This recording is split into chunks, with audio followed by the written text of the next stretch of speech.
Good evening, YouTube. Tonight I'm working on a snowman. It's one of my last ones that I got to make for my order that I've got from the store I sell these in. And I was just going to go through what tools I use to turn these. Let me get one and I'll show you what they're supposed to look like. This is one that I've already turned, as you can see. It's not completely done because I've got to sand the top. I got to sand this nub off the bottom and kind of get, but it's pretty much otherwise done. You know, on a few of these I've made a live edge base this year, which I really kind of like. So anyway, this is going to become something like this. The other day I got a new tool and I'm going to go over that tonight too. But one of the things I use a lot is my 1-inch skew.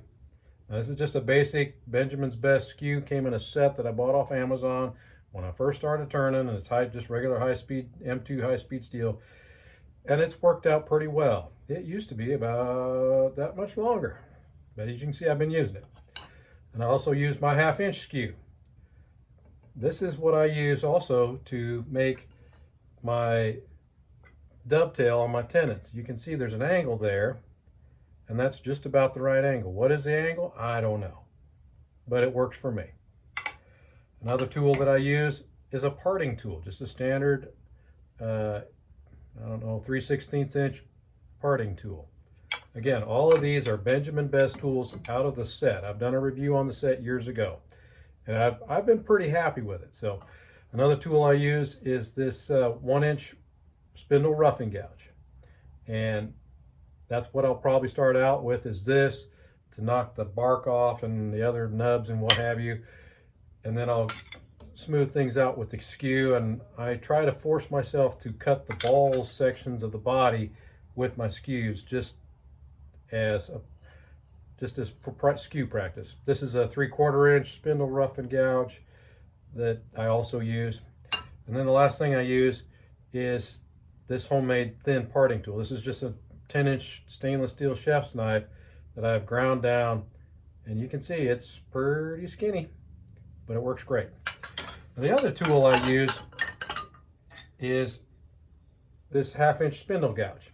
This is also another Benjamin Best purchase, and as you can see, it's pretty much gone. So I ordered another one the other day.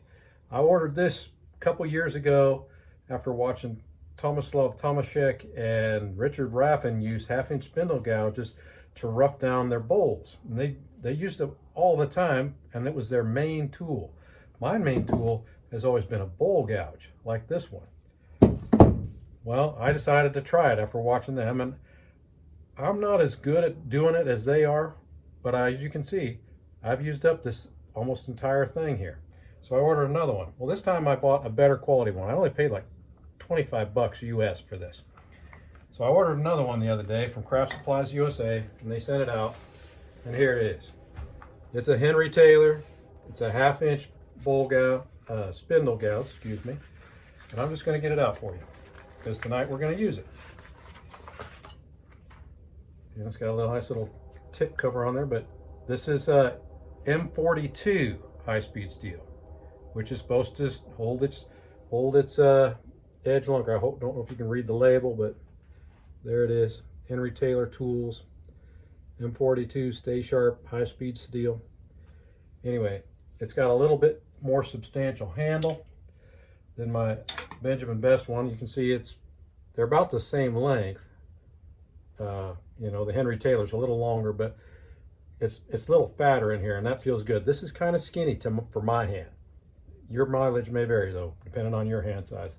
But I'm excited to try this tool. As you can see, I got a whole lot more to do. It comes pre-sharpened, although it's not nearly as sharp as I thought it would be, but they've got this double bevel grind on it. I may or may not keep that, I don't know, but time will tell. But anyway, that's what I'm doing tonight in the shop. I hope you guys stay busy, enjoy your turning. Like and subscribe, all those things to my channel. Share my videos. If there's something on there you think is good enough to share to somebody else, send it over to them. You know, put it, post it, connect it onto your Facebook or your Instagram, whatever. But anyway, thanks for watching. Bye-bye.